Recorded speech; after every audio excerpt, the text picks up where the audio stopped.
Welcome to the smartest people in the room. We are so glad you're here with us, and just by showing up, you are already demonstrating your very own smarts. Today, I'm so thrilled to present two of the most interesting global music executives we've ever had on the show. These two are also working every day to help make the world a better place for all of us who make our living in the industry. These two rock stars wear so many different hats in the industry, and they move gracefully between those roles multiple times every single day. You'll quickly understand that statement in a few minutes. Before we get started, let me take care of some business. First, to the audience, please feel free to introduce yourselves in the chat window.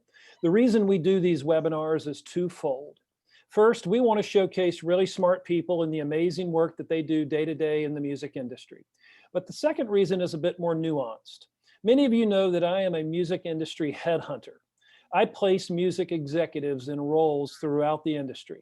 So by definition and function, I help people connect with companies. In this series, my goal is to help you do both of those things, and I want you to take full advantage of that opportunity. Specifically, I invite you to engage with the speakers and the other attendees in the chat of the Zoom. Please introduce yourselves, say hello to your friends, and make some new ones. And ask questions of our speakers. We will try to address as many of those as we can along the way today. I want to thank our sponsors for their support. Without it, we couldn't do what we do. First Horizon Bank, Bufkin Baker, Four Roses Bourbon, the Fairlane Hotel, the Tennessee Entertainment Commission, Lightning 100, Tennessee Brewworks, Moo TV, Jive Printing, Project Music, and Cushmaster's brand of CBD products. So let's get down to business. In today's host seat, we welcome Tammy Hurt from Atlanta. Serial entrepreneur, music industry advocate, and rock drummer, Tammy began playing drums at the age of 4 and has been playing professionally since the age of 14. Her latest project is called Sonic Rebel. She's the managing partner at Placement Music, an entertainment firm specializing in creating custom music for all forms of media. Highlights include being commissioned by Fox Sports on 2 different occasions to create original full orchestral scores for Super Bowl and providing music for film and television clients, including Paramount Pictures, Sony, CBS, Lifetime, the NFL, and NASCAR. Tammy is a co-founder of Georgia Music Partners, a nonprofit behind the passage of the Georgia Music Investment Act. She's the vice chair of the National Board Trustees of the Recording Academy, a recipient of Catalyst Magazine's Top 25 Entrepreneurs and Ones to Watch Award, and most recently received a commendation from Georgia Governor Brian Kemp for her contributions to Georgia and the United States. Welcome, Tammy. We're so glad you're here. Thank you so much, Tom. It's really great to be here. Right on. And joining Tammy as today's special guest is Shain Shapiro from London. Shain is the founder and group CEO of Sound Diplomacy. Sound Diplomacy is the leading global advisor on growing music and nighttime economies in cities and places. He defined a new way to think about the value of music in cities and places, and through it has influenced over 100 cities to invest in music and culture. He's also the co-founder of Music Cities Convention, the world's largest event bringing together the music industry with city planners, developers, policymakers, and executives, and Music Cities community, the leading online platform for music and public policy to intersect. Through Sound Diplomacy, he's consulted in over 60 cities and countries, including developing the Cuban National Music Strategy for the United Nations Industrial Development Organization.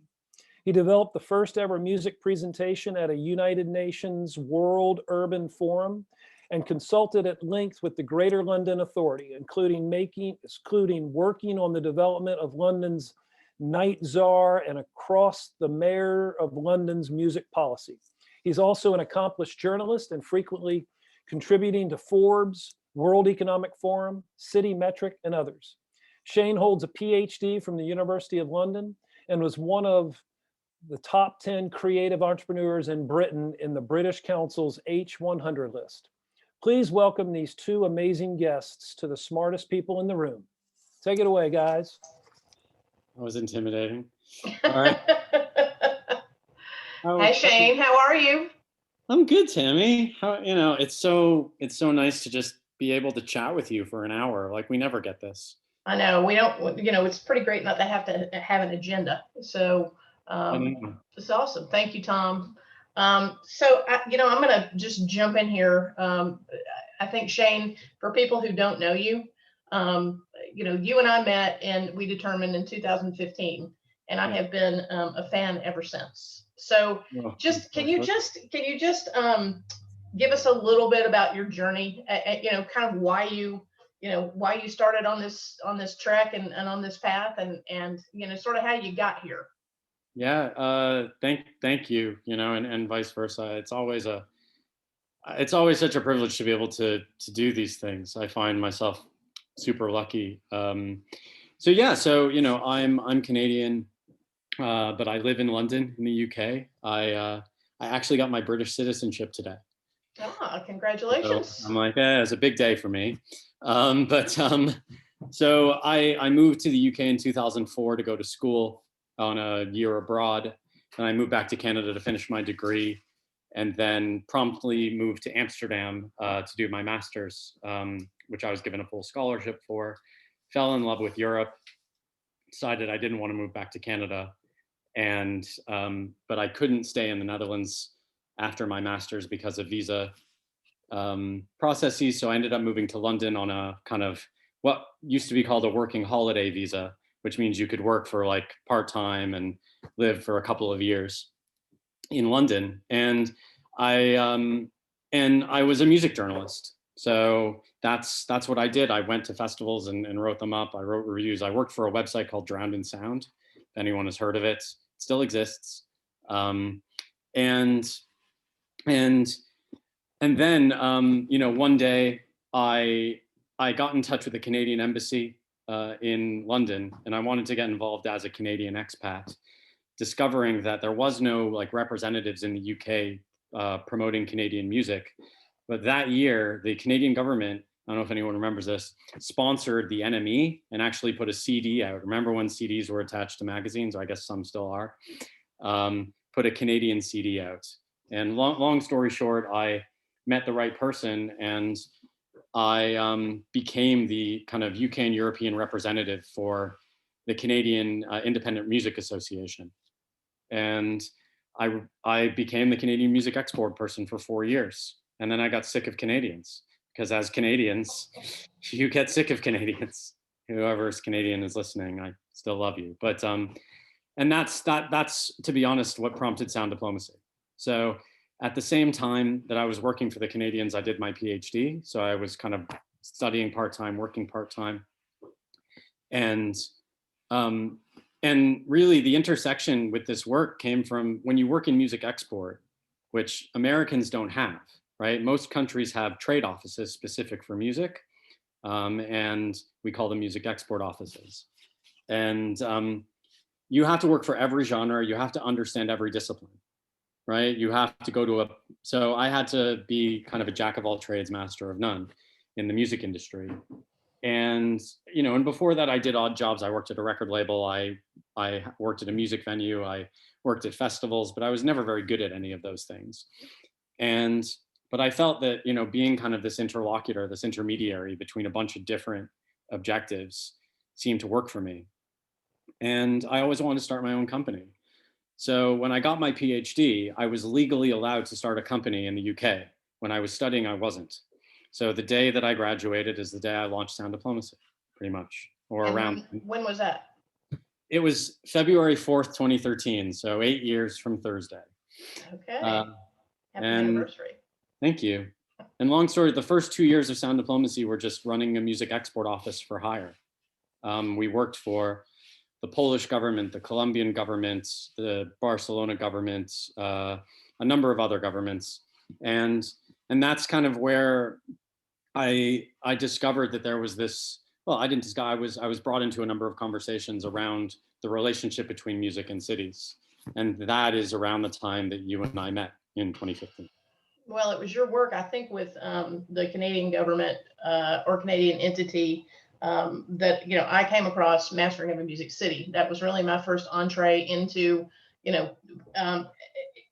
basically a blueprint of what was happening where I was working with a small nonprofit. And it was amazing to see someone articulate what it was, like what, the meaning of a music economy and the value of a music ecosystem. And that was really my first foray into all of this, where you and I intersected, because we started Georgia Music Partners in 2010 here, to help again. I think probably the overarching subject matter could be here promoting music, promoting music and the value of music and ecosystem and its economy. So that's where you and I met, and from there, we started talking and had the opportunity to come out to a couple of your conferences and speak on a couple of panels, and we've had a pretty great run, and hopefully a lot more to come.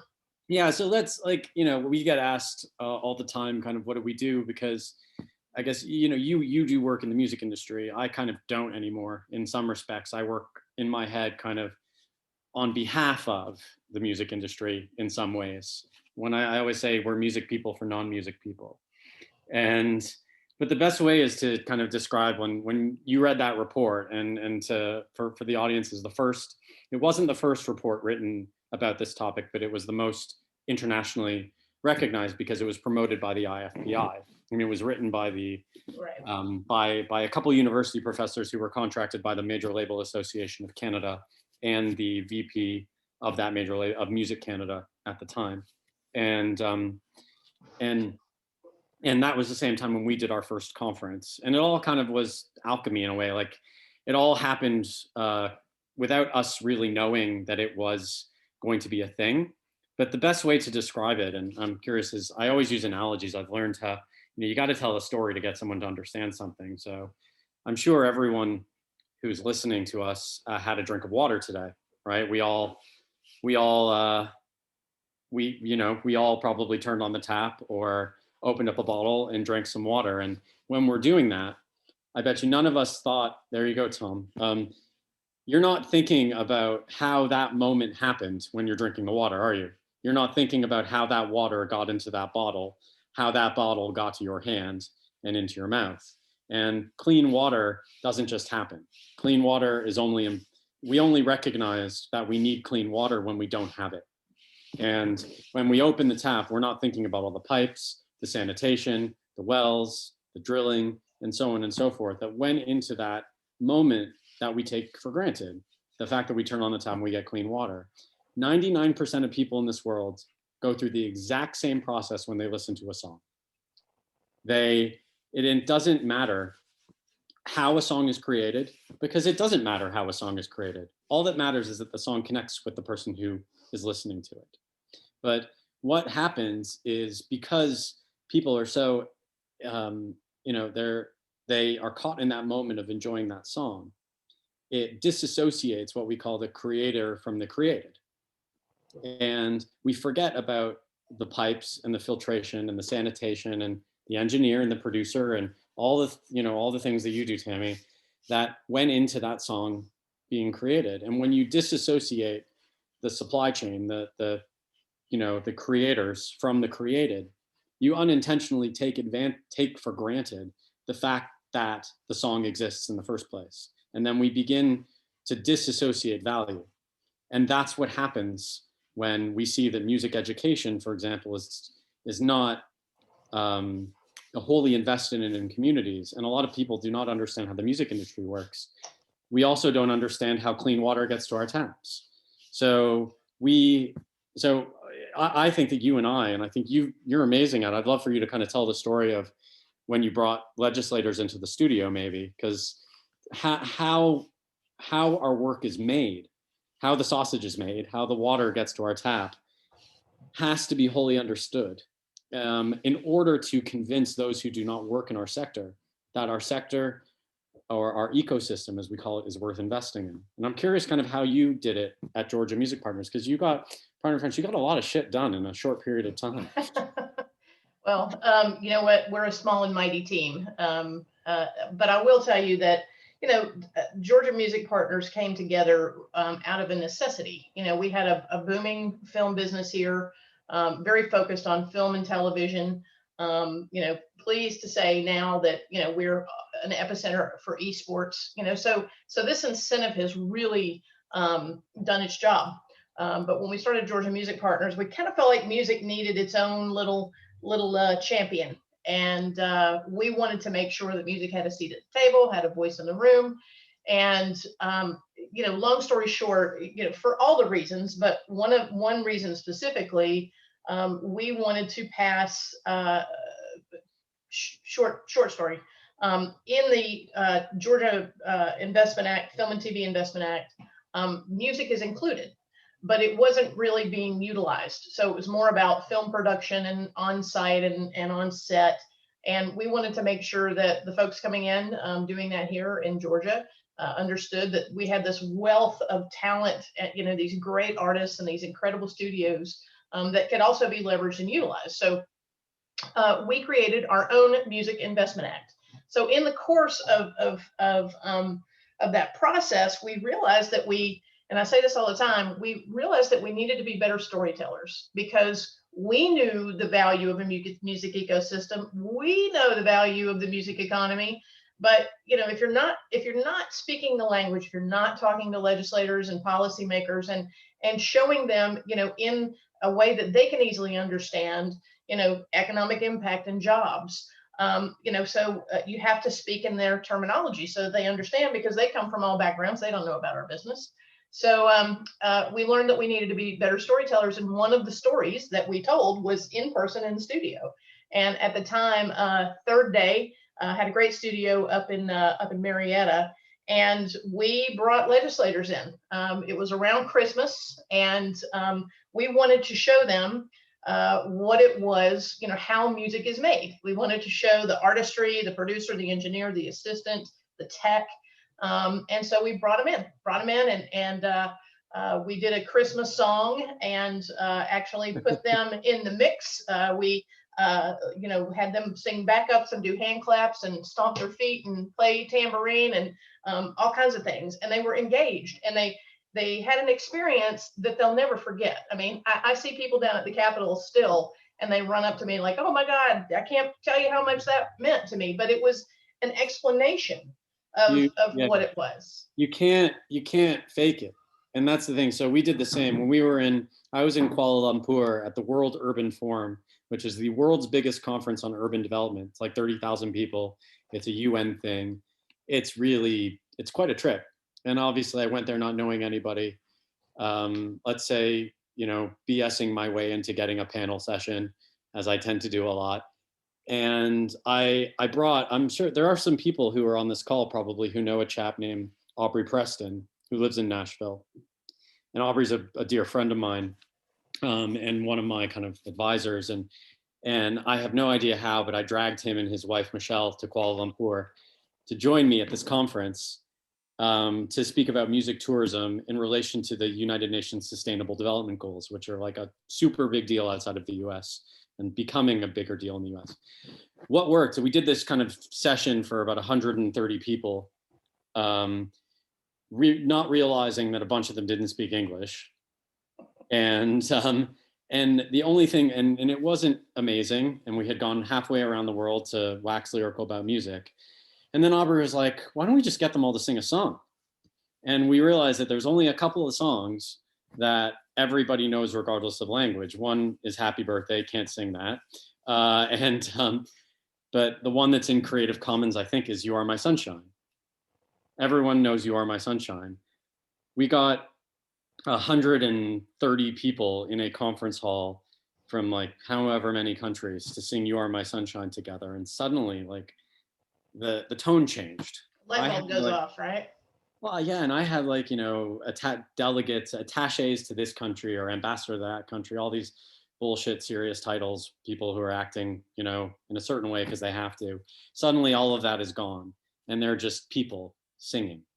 But the problem is if we don't explain that process requires investment in our minds, in our hearts, and in our wallets, then they're just going to experience it thinking that the experience is a natural resource. It's just always going to happen. Well, and I'll tell you this, I mean, we did something very similar. We talk about, when a show comes into town as a tour stop, right? For a tour stop for a mega artist, a big show in an arena. And we did the same thing with legislators then, because we kept talking about the impact, oh, they bring 125 crew on on the buses, and until you stand next to the line of buses and the line of semi, tractor trailer trucks, and see all of the workers that, the stage doesn't exist in the arena until you put it up, sound and lights and staging and all of that. So it was really an education, to Tom's point, seeing is believing. It was really about show us, don't tell us. And, that was the part of being better storytellers that, we realized along the way. It was a tactic and a tool. We still work towards all this, but these are just, a few things that, as we're starting to talk to policymakers about the recovery and the resilience, here after COVID, Yeah. and I would be remiss not to bring up your resilience guide, because, Yeah. it really is like it's a workbook. It's a workbook, it's a Bible, it's a blueprint, people and cities and counties and states right now aren't flush with cash. There No. are a few things that we can start doing, but there are also conversations that we can start having about the importance of investing in music, in our cities. Yeah, I think, there's a couple of things, and to those who are listening, we wrote this guide, which I'll talk about, which you can download at bettermusiccities.com. It's free. You can just go and download it, bettermusiccities.com. So because I think some people on this call tend maybe have their moments of being disillusioned by our wonderful industry, and I certainly had it as well. And I don't think I could ever do anything else with my life. But one thing that I've recognized is that we are so focused on the internal value of music that we completely ignore advocating for the external value of music. And because we're all debating, maybe is the political term, around how much X is worth, be it per stream, be it, whatever. And these are obviously important debates to have. And for me, it's artists need to be paid fairly. And the definition of fair is the definition to me of what the artist believes is fair. But we are not advocating for music in our communities. We are just expecting for music in our communities to kind of, in some ways, take care of themselves. And I say this in a very general sense, because I know there's a number of amazing organizations all over the place doing amazing work. But if we don't explain the external value of music, we're missing opportunities to increase the internal value of music. A great example is, most hospitals aren't licensed. There are no programs to incorporate music into health and social care. There are very few places that have proper music and wellness strategies. And some of the positive things around climate action that a lot of festivals have pioneered are not being incorporated into town and city planning. A festival is a town that gets built in a week. The amount of learnings that you can have from festival infrastructure in terms of how to rethink how we build our towns and cities, it's a missed opportunity, because we tend to focus the value of music on our internal conception of value. And for me, I'm more interested in the external conception of value. And that's kind of the nature of this report. I called it The Great Paradox, which I stole, by the way, from this amazing author called Arlie Hochschild, who wrote this incredible book called Strangers in Our Own Land, about the rise of the far right in Louisiana in the 1990s. I know a bit, but it's a really good book. It's on my bookshelf right here. But it's this paradox where we disassociate the creator from the created, and we overvalue the internal and we undervalue the external. So what happens is a lot of things happen in cities and places over time that make matters worse, make life worse for the music ecosystem without us understanding it. The fight around the tax incentive in Georgia is a perfect example. But there are a lot of ordinances and bylaws and the ways that cities are zoned, literally how land is allocated, how the built environment is allocated, that make life more difficult for music business professionals, be it a music entrepreneur or a musician. So the point of the Music Cities Resilience Plan was, what can we fix without spending any more money? And there are a lot of regulatory issues in local governments in the United States that can be fixed. And and we have encountered like quite intense systemic racism in ordinance form in a number of cities that we work in. And we're like trying to get local authorities to and councils to vote on either ridding of these ordinances, reforming them. And we think that now is a great time to make places more music friendly. It's a cute dog. And because, but you look at it, it's like, look how quickly New York City, it's fine, to the audience, look how quickly New York City, and I see our guests here from Nightlife United, they're amazing people, how the permitting regulations around outdoor dining were reformed like super quick.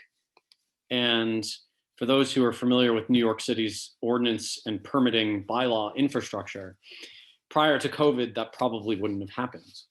And so the whole purpose of this is there's a lot of things that we don't realize, that we don't recognize, that impact the the economic viability of the music sector, especially when we have to put all our efforts into supporting the built environment, i.e., venues, other businesses, downtowns, main streets, and that kind of thing. Well, one of the things we were talking about the other day is, obviously the facts and figures have come out. Neva did a great job, to your point, about where the attention is, where the focus is. Obviously Save Our Stages, right place, right time, right people, to be included in the CARES Act. Hopefully there's more, more aid coming. There's an immediate need. We know the numbers. I came across, and they're probably some of your figures, Shain, about, how artists make money. We all, many of us know this. Some people may not know this, but, usually an artist makes 75% of their income on touring. After digital distribution, there is still maybe a little merch that you can sell to those fans, or maybe you'll get your song licensed. But the other figure was that 1% of artists receive 90% of the revenue from streaming. So if you're an artist, you're hurting.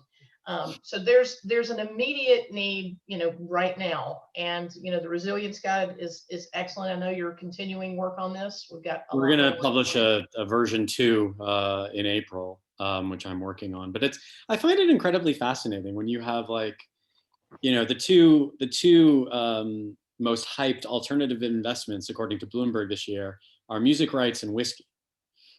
So you have teachers' pension funds investing in music rights companies.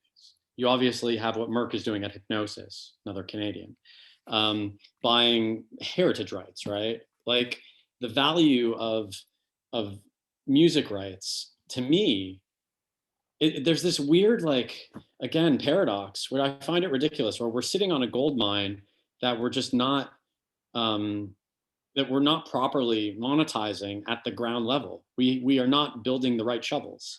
And the issue is we again, while music rights at a heritage level are being bought, we don't see cities thinking, oh, maybe we should be investing, or cities or economic development or whatever. Maybe we should be investing in our living heritage that will become the heritage in 20 years. Because I think that music rights are a terrific investment for pension funds when you want a consistent investment over a long period of time. And the paradox is that the Michigan State Teachers Pension Fund owns 25% or something like that of Round Hill Music. Of Concord. Sorry, not Round Hill, of Concord. Oh. And Michigan State Teachers Pension Fund. The state of music education in Michigan is dire, public music education. So it's you're literally shitting where you eat.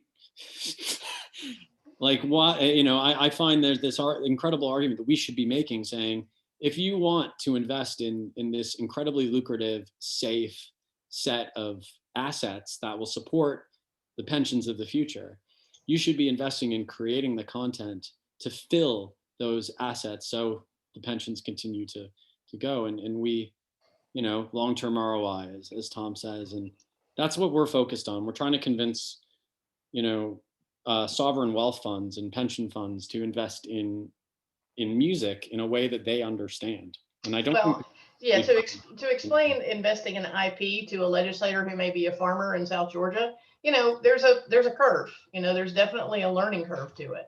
And putting it into language that is easily understood. We use the term all the time, and I know this is a little broad, but music is economic development, period.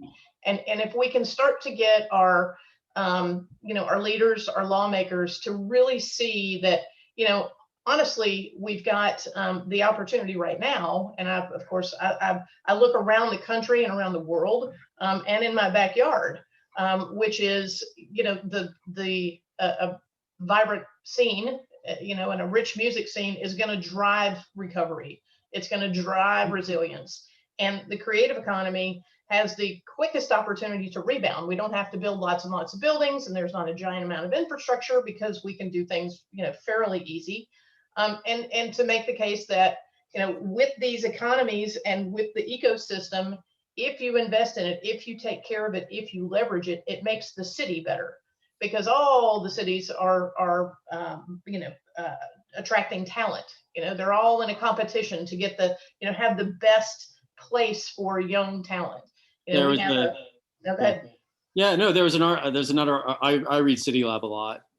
For all those, I love City Lab. I think the journalists there are really clever, and there was an article about the top 10 cities that were awarded, most attracted to remote workers, and we've done music strategies in 4 of them. Like that's to me it's a coincidence, but to me it shows that if you're going to, Tulsa's one of them. Yes, we work there, and in order to attract the workforce of the future, we're mining what's in our heads. We're not mining what's in the ground. But you're right about storytelling. And I'm curious, so we've worked together in Fulton County, and I was incredibly privileged to work on a study with you, and which has led to, well, not it, but the grand scheme of it has led to this incredible initiative of the Grammy Museum in Atlanta as well. And kind of, I'm curious if you can walk me through kind of how you sold that in before, even we were involved, and how this work in Fulton County has kind of galvanized the community, and is moving us forward as we move into the building the Grammy Museum challenge that you have ahead of you. Well, Fulton County was one of the first champions of the idea. Commissioner Chairman Rob Pitts, and then also Senator Jeff Mullis at the state level. They believe. We had a Georgia Music Hall of Fame that was in Macon for a while, that had since closed. And then, because really what we wanted to do was, again, in this whole conversation, talking about, a way to create a collaborative and unifying entity that ties all of the aspects of the entertainment industry together. So ultimately, it would strengthen our city and our state and our position nationally. So when you look at the opportunity, I've fortunately saw the other what the Grammy Museum in LA was doing with their music education programs, and in a place where you see music programs being cut, at every turn. Someone who I'm a product of the Cobb County Public School music program, and that's near and dear to my heart. And to be able to bring an entity in here into the city of Atlanta, both inside and outside the walls, provide music education for 300 days a year, is pretty compelling. Number one.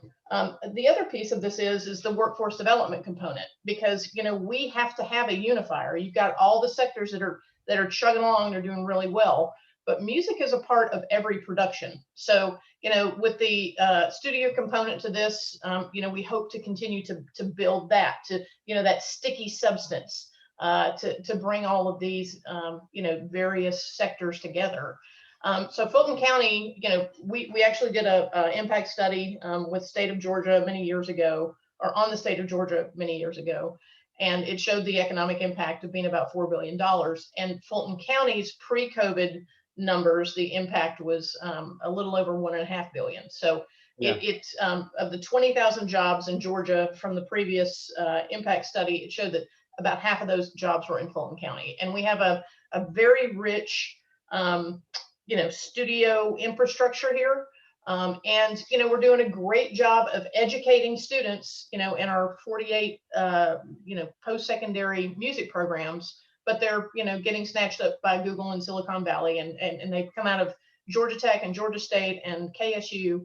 And so, what was it, we always look at other cities, we look at, the great example of Nashville and Belmont and Ocean Way there. That's a little ecosystem in and of itself. You look out at Seattle, or you look at Austin. So, we in Georgia deserve to, tell the story of the rich history, that we are currently the epicenter of hip hop, but, to really be able to plan for the future, to tie all these things together. And, it's a really great opportunity. And, we're, COVID has done a lot of things. And, it slowed us down a little bit, but, we march forward. And, yeah, I want to, maybe I could give an example like of maybe a less likely city. Maybe there's two that we work in that have done similar, have gone similar leaps and bounds. And it's an honor to work in Atlanta. It's Atlanta. It's like, it's the capital of a lot. Well, it's a capital of culture. And that, it's funny because, not to interrupt, but I just, it's interesting because the rest of the world knows the music from Atlanta's impact on the world, and not so much here in our own state and our own city. So, that's we normal, want a though. megaphone, That's normal, though. It's the same. We feel, well, less so in London because we're London, but we all have that in one way or another. But so another example, and I saw that question from James, which I think I can try to answer, because it doesn't matter what city you are or size of city or where you are, any city can engage in this. So the Sound Diplomacy's first US client, other than a kind of a small project with the mayor's office in New York, was the city of Huntsville, Alabama. So I'm sure many of you listening from Nashville know Huntsville. It's just your neighbor an hour down the road. I love Huntsville. They commissioned us to do a music audit or music strategy a couple of years ago. And the city paid for it. So the amount that we were paid was in every newspaper article that was announced about the work, and that's fine. So, there was quite a lot of questioning and I would say trepidation in our first public meeting. When we do these kind of big pieces of work, we tend to have a public meeting to tell the community. But long story short, Huntsville is this incredible success story that I believe is turning into a city in its own right that will be able to compete with every city in the United States. And it's because the city's been very deliberate and intentional. So we did this audit, we did the economic data. So when we do this kind of work, we map the music ecosystem in a city. We literally map where everything is. We review the regulatory infrastructure and policy infrastructure. We do the economic impact of how much it's worth, and then what needs to happen comes out of that. So a couple of things that we're doing. So the city was going to build an amphitheater, a regional amphitheater.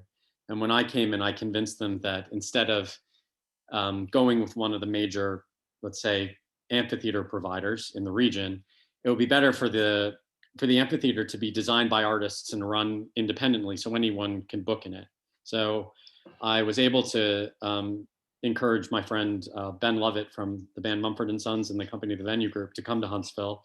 He fell in love with it, and long story short, he's designing the amphitheater and his company is operating it. And they've already got hundreds of asks for when it opens next April still. And the city is investing in that. The city's putting $55,000 or $60,000 into a music officer position, a public working in the city. We codified the music board in Huntsville, i.e. we made it a city ordinance that reports directly to the mayor, at the same level as the Economic Development Committee or the Hospitals Committee, and they meet every month. And now we are reviewing every zoning ordinance and bylaw in Huntsville, creating what we're calling a music policy guide. And we're going to the city council to pass every reform in globo, which means all at once. One reform, and there's going to be over 50 very small little reforms. Things like the agent of change provision, which to those listening, this is something I worked on in the UK, which is if you have a music venue and you build a block of apartments next to the venue, it's the apartment's responsibility to soundproof, not the venue. And you can't get the approvals unless you're soundproofed. And same if you're building a venue next to apartments, goes both ways. That's important, really important. Yeah, so that's national law in the UK now. That's a long and boring story. So this is a city that's taking it really, really, really seriously. And they're doing it obviously to appeal to the music industry, but they incorporated music into their pitch for the Space Command. You know, Huntsville just got the NASA Space Command. So it's going to be Huntsville, we have a problem now. And music was incorporated into that. They even did playlists. They got local artists to give testimonials. And there's this, to me, there's this feeling that music is a part of the city. You know, they're refurbishing the main arena in the city center, the Von Braun Center. There's another small music venue being built, and they're planning for the future because they realize that building your music economy is a 5, 10, 15-year project. COVID doesn't stop that. And then for a smaller place, we've done a project we did the strategy in Branson, Missouri. I love Branson, Missouri, for those who have been there. And similar, that was all about reinvigorating the tourism sector there. And the entire community's come together, and we've already enacted half of the recommendations in the strategy. That's really incredible. I mean, I think those are like tangible takeaways that people can, you know, hopefully, you know, from their perspective, look and see what it is that they can do in their city and in your wherever it is. I know that, you know, I've been really pushing to create a music advisory board or a music commission, you know, music commission at the state level, music commission at the county or city level, because again, you know, policymakers don't necessarily understand our industry, and it's, you know, it is about having a seat at the table. And I think equally important is, you know, I can talk a little bit too about the work of, you know, the Recording Academy that I am super proud of under Harvey Mason Jr.'s leadership and Alicia Butterfield Jones about diversity, equity, and inclusion, because, you know, this is a mission critical thing for this industry. You know, in every way. And the partnership with Color of Change is an active partnership with the Recording Academy. And now you've got, you know, what you've got now. I love seeing my colleagues that are posting. So there's a new initiative out of the Recording Academy called the Black Music Collective. And the Black Music Collective has ambassadors in all 12 chapters. So you've got, I mean, you know, yes, we have to put these, you know, mechanisms in place, but it's really the work that is going to be done. I think it's incumbent upon all of us to, you know, to talk to, you know, talk to labels. You know, we have to holistically really shine a light, you know, and invest in underrepresented communities. Like it's our responsibility to be doing that right now. And you know, it just means amplifying the work of, you know, all genders and races and ages and sexual orientation and all of it, I mean, around the country. And I think, you know, as we can continue to do that, and there are wonderful, you know, you hear about these, you know, different stories all the time now. You can't overstate the importance of that, because it creates pathways to leadership. You know, I look at all the wonderful work that is happening down here in Atlanta too with our HBCUs. I mean, this is again, mission critical. And I'm curious, Shain, in your role, you know, how is this, you know, globally coming into the conversation and in your work? No, it's a good question. We have talked a lot about the U.S., I guess, and it's the same everywhere. So, you know, we are committed in every way to equity, diversity, inclusion in our work. We work really hard, and we don't do well enough. I don't think anybody does. I think we have to keep improving. Sound diplomacy is not as diverse as it should be. I've tried and I will keep trying, but trying is not good enough. I know that. Much of the international work is around incorporating music into wider systemic wider industrial conversations. So, there is a kind of global conversation that I'm engaged with that is led by the UN and the UN agencies around the global goals, the Sustainable Development Goals. There's 17 of them. There should be 18. There should be one for culture. And we tried. A lot of people tried, but failed. But there is this thing called the UNESCO 2005 Charter for Diversity and Cultural Expression. United States left UNESCO. Hopefully Biden will mean they rejoin UNESCO. But that is kind of the global framework for how to understand the role of diversity and cultural expression in these kinds of discussions. So it's a far more, we're in Europe, you're arguing less for it, and it's more about the nuance of how it happens, if that makes any sense. In the UK, it's very American. There are a lot of systemic race and class, a lot of class issues here. Our music industry, if you don't have money, good luck in this industry, because we all have to intern for free. And who can do that if you come from a low income neighborhood or family? And then my big issue is the fact that music is categorically undervalued in most countries in the world. Like 30 to 40% of countries still do not have functioning collection societies. Most countries lack cultural policy. We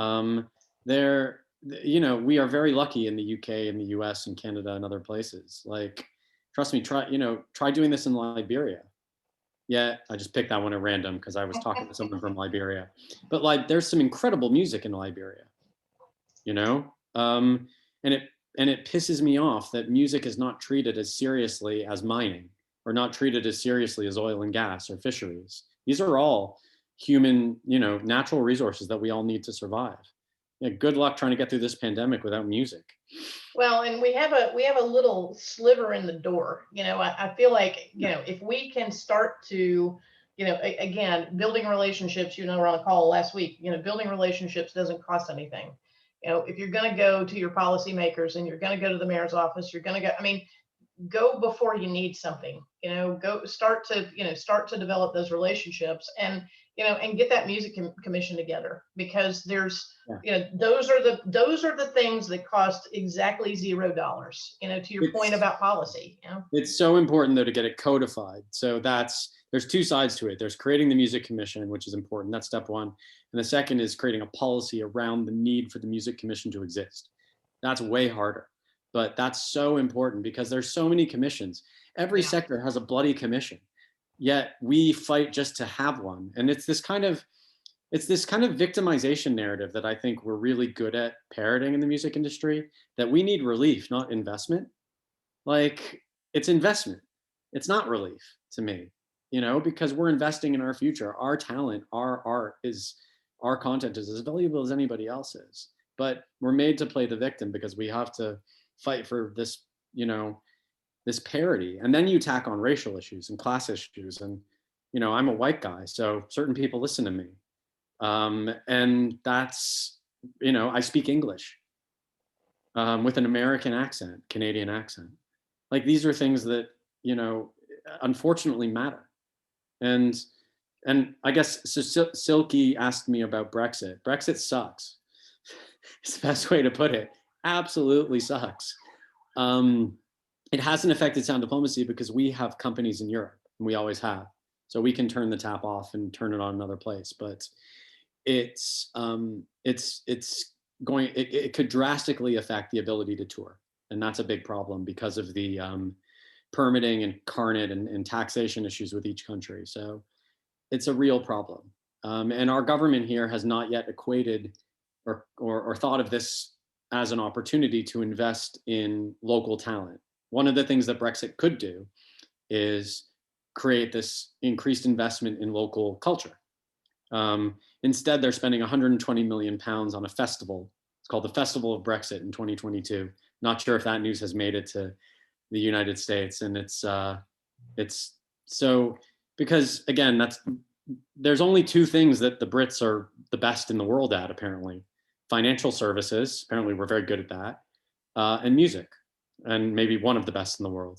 Again, for a country of 60 million people to produce the Beatles, the Rolling Stones, the Clash, and the Sex Pistols is for a country of 60 million people. And yet our government doesn't realize that maybe we should invest in music as a way to get us out of this. Instead, it's creating all sorts of issues related to trade and touring and things like that. Well, and I think you bring up a really good point, Shain, about the impact of music on culture.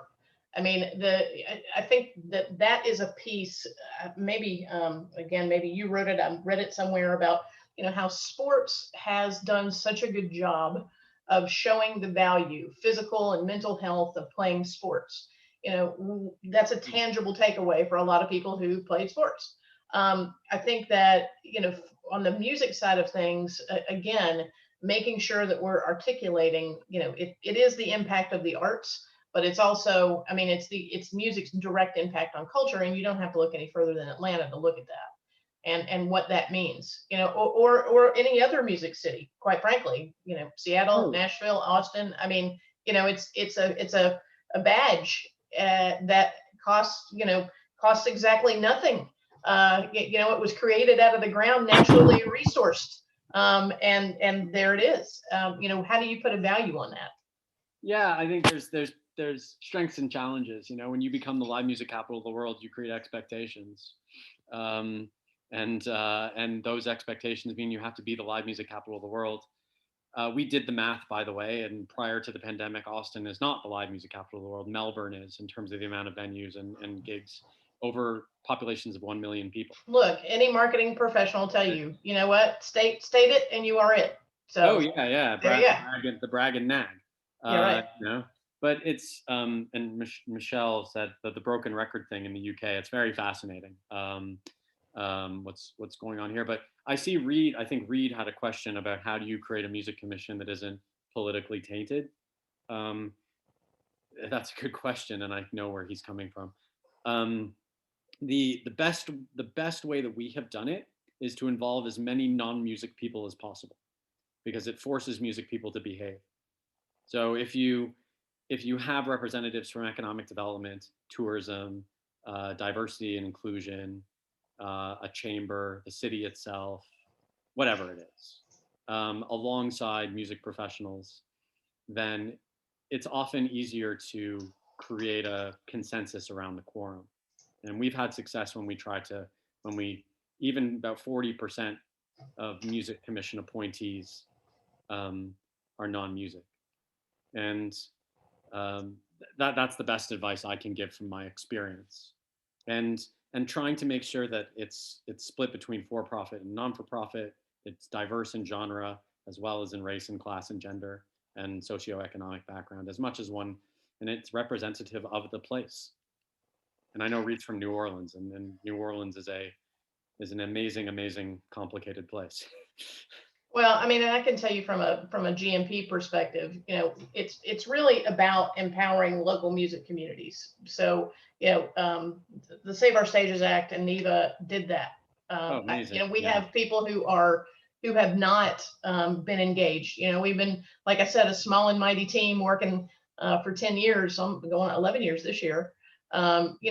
About creating awareness at the state level on music economies. And there have to be, to your point, people outside, companies outside, organizations outside of music that partner, that do see the value, because there are a lot of organizations that understand the value of music. And, if you can create that groundswell, you definitely, if you've got, folks that you're talking with your large corporations of the day, name any of them in your, region, you're going to get a lot of attention, and you're going to be able to, they can help you make your case.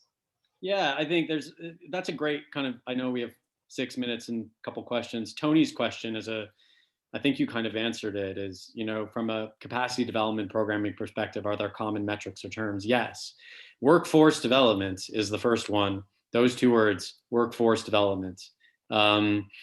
And speaking the language of the person you're speaking to. As you said, you have legislators that are farmers in Northwest Georgia or whatever that may, you know, and I do believe that sometimes we, the royal we as the music community comes into the room expecting people to know what expecting people to agree with us. That's right.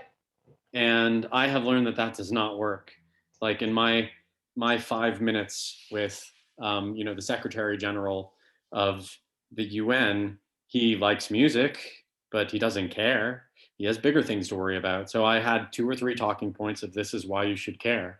And I'm not sure it got me anywhere other than a continued relationship with his deputies. But there is workforce development, incentives, the amount that goes to film that doesn't go to music, and narrative comparisons. Like, you know, think about how heavily subsidized agriculture is, and we just seem to be okay with that. Look at the model of a public park. A public park is paid for by all of us, but sometimes it's closed off for private initiatives. Are there analogies of the way things are run that we can apply to music? So we do that a lot. Like, and maybe you can answer this one, Tammy. David Hazan, who's an awesome human being. Hey, David. Is how important a role do you think tech startups play in a city's music ecosystem? I mean, they're critical. You know, music is technology. And, you know, I can say again, from my personal standpoint, sitting right here in Atlanta, Georgia, you know, we have a wildly successful tech sector. And again, the confluence of tech, esports, you know, all entertainment, all media is, you know, music has a harder time, I think, just because, you know, I think people understand, you know, people understand technology from right here. They can hold it. You know, music, they push a button, you know? The phone is a perfect example. Does anyone actually know how this thing is made and how it literally works? No, yet we use it and we expect it to work. Music is the same. I know that we have 3 minutes left. So Tom, do you want to see us out, or I think we've answered the questions? There's one more from David Hazen in there about how music tech startups integrate into your overall. Oh, we policy. answered it. Oh, I'm sorry, I missed that. I think we did. They do, David, they do, and he knows that. I guess one more question. You know, you cited the example of Huntsville, Alabama, which is not exactly a backwater. The original question was a backwater, and I wonder is there even a more remote city, you know, than Huntsville that you've worked with and are encouraged by progress in? Yeah, we've worked in, I don't like the word backwater because every place is great for the people that live there. But yeah, we've worked, Branson, Missouri, I would say is pretty far away from places. We've worked in Bentonville, Arkansas. We work with Boise, Idaho, which is actually the most geographically isolated city in America. You know, we're working in Anchorage with partners there, and we've done some work in some isolated places over here as well. In Africa, I've worked in I've worked in probably the most isolated in this context is Vladivostok in Eastern Russia. We did some work there, and that was when I got to drive to North Korea for 40 minutes. Well, you know, I mean, for me, I will tell you this, I can't wait for the next Music Cities conference where we can actually be in person and listen to panelists, because I have to say, you know, as I'm thinking about this, you know, there are cities and there are places that you have worked with, and maybe some you haven't, but they're doing it right. And I think you know, one of the best practices that I've seen work is, you know, you get a bunch of, you know, heads of music commissions from around the country, and you put them on a Zoom together, you can talk about some really great things that, you know, there are takeaways that folks can use tangibly. And, you know, listen, I keep saying on social media, we're all we got. And, you know, right now is, you know, we have got to link arms and hold hands and be together to come out of this, you know, crazy time. So, Tom, thank you so much for having us. I really appreciate it. This is Shane, it's always a pleasure to get to talk to you. Always. No, Tammy, thank you, Tom, for inviting us. And when Tom invited me, I was like, it has to be Tammy. Like, so, but to those say, if people want to learn more, they can. Our Music Cities community is free to join. We have about 1,000 members from all over the world, and our Music Cities convention will be, as Dan says, it'll be in Calgary in November next year. And we are hoping to be there in person, but regardless, it will happen in a hybridized way. Is that November of 21? Yeah, sorry, November of 21. Yeah, Long day. It's 8 No o'clock worries. already. Right. Well, thank you to Tammy and to Shain for proving once again that I can deliver the smartest people in the room, because you two clearly define that in everything that you're doing. I want to encourage you to keep doing what you're doing, because you're making the world better for all of us who make our living in this crazy industry. So thank you, thank you, thank you. You're very kind, Tom. Thanks so much for having us. Thank you, Tom. audience. Thank And you, Tom. It's a folks, privilege. we will be back here on Thursday with Ty Stakoris and Peggy Dold. It's going to be one that you're going to want to see. Peggy Dold. Awesome. Yes. Yeah, Ty, rockstar panelists. Thanks a lot, guys. Thanks Take for care, everybody. folks. Be safe.